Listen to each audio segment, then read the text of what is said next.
I turned around and Hugh took a bunch of magnetic spheres and he just put them in my neck. I said, bro, I thought this was an after lunch thing. He said, this is the board member experience. Welcome.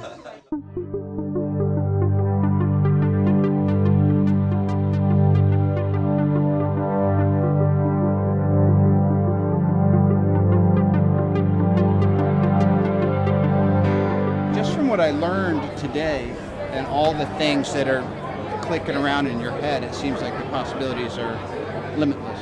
It's the future of the human body. It's where where we want to take it. The way things are going now, in 100 years, we won't be able to recognize humanity as humanity exists today. And I hope there's an explosion of diversity. And we stop having such narrow views of what intelligence is and what beauty is.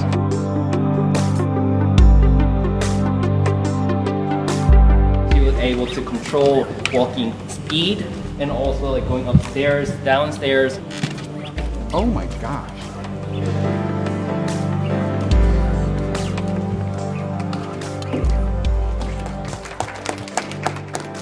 I'm just sitting back, having spent the entire day in MIT Media Lab, where the K. Lisa Yang Center for Bionics had its launch event, and boy, was it something to behold.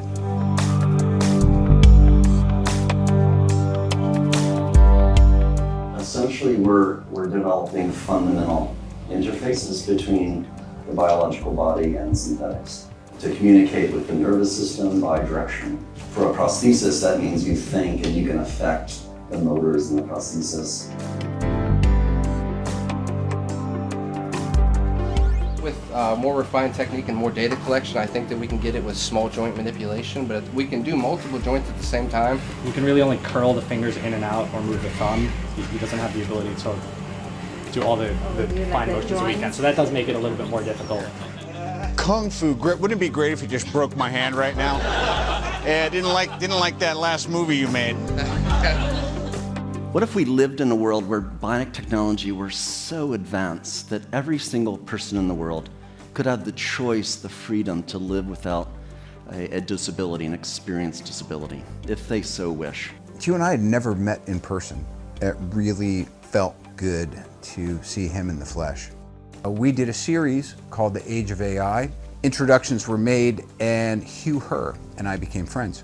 Eventually, he enlisted me to be part of the executive advisory board, and we've been cranking along ever since. The deep mines are covered. I saw them all today. It is a cogent, clear, well-functioning, there's so much promise, and there's a real plan here.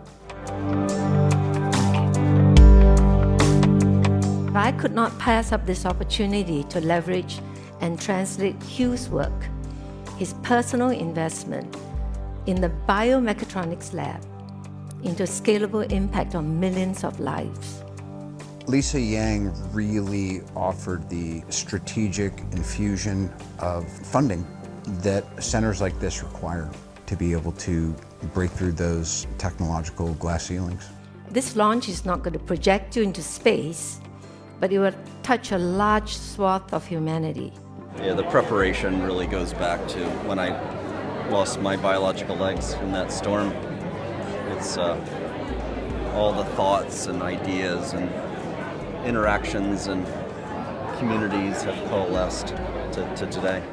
I began designing my own legs, an attempt to do what I love the most, and that was to return to the vertical world of rock and ice climbing. I not only returned to my chosen sport of mountain climbing, but I climbed at a more advanced level than I'd ever achieved. This experience taught me that technology has the power to heal, to rehabilitate.